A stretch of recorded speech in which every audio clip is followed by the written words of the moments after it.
The Lancaster claim to the throne is probably the true one, that in a sense you have these three boys, the House of Lancaster, the House of York, and then the illegitimate line, which was made legitimate by marriage after the birth of the boys, and that's the House of the Beauforts.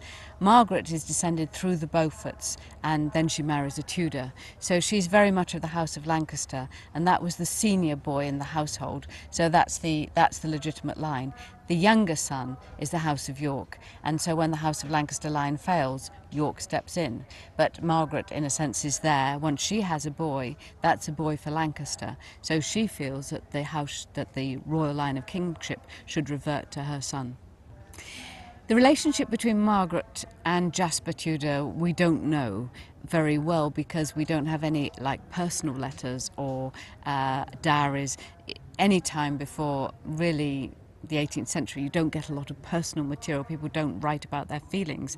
They write about their duty. They write about jobs they're going to do. It's a much more pragmatic approach to the world than you get from the Romantics. But he was absolutely the defender of her son. He was her only friend when she had no friends at all. He was the one constant male presence in her life. She had three husbands, but Jasper Tudor was always her brother-in-law and was always there for her. And, he was a handsome man of her age. There's no doubt in my mind that they must have been very devoted to each other and very loyal to each other, and that they loved each other.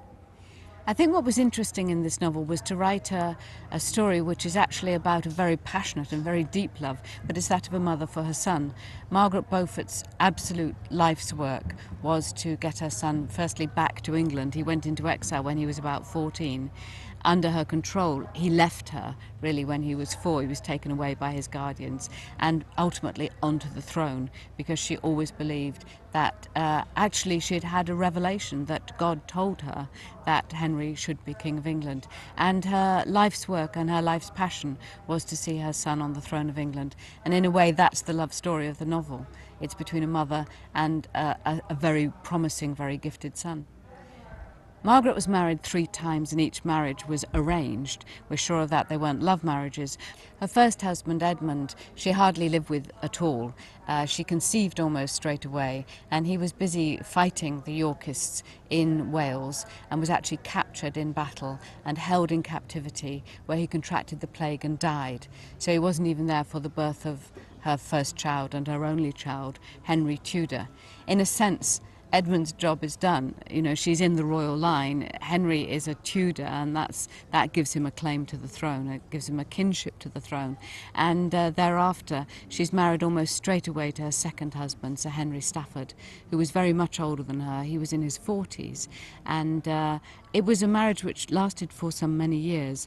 And I suspect that it was one of some affection and comradeship. He certainly kept her safe through these years, and he was certainly of the House of Lancaster.